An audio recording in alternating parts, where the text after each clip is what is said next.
So let's start off with Oscillator A. I'm going to go to Analog, and we're going to select Basic Shapes.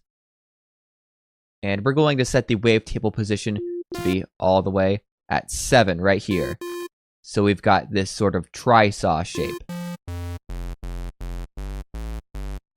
Now we're going to fire up Oscillator B.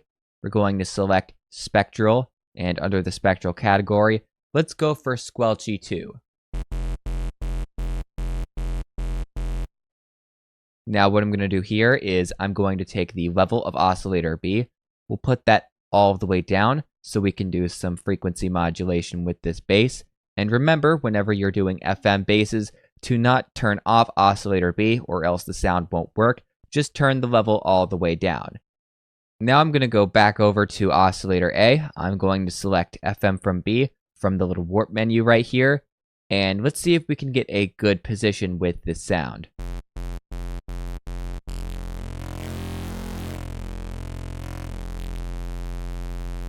I think I want to start this off somewhere pretty small, at about 6%. Then we can throw LFO1 onto the knob right here, and we can start some cool modulations. And this is where we're really going to get a distinct metallic tone from this sound. That's a little too crazy, so let's scale that back.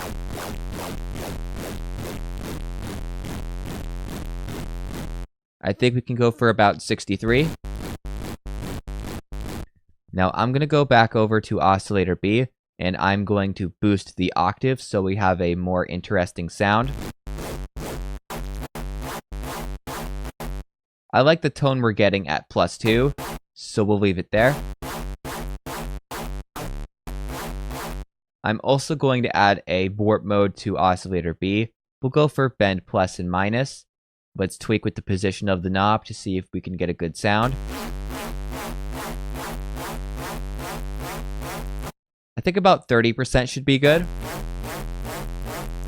I'm going to throw LFO2 onto our knob right here, and you'll see why later we're going to be having two different LFO curves. So we'll just click on LFO2 and we'll drag that on for a little bit more modulation. And I don't really like the way that sounds, so we'll scale that back a bit.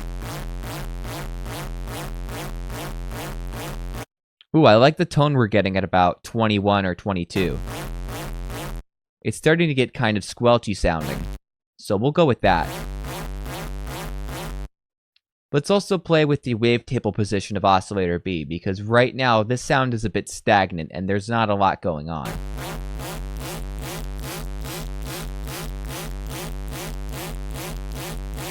I think we could probably set the wavetable position to be at about 51 or 52, right here.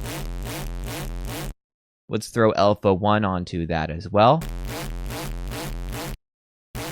And we'll scale that back just a little bit to about 62.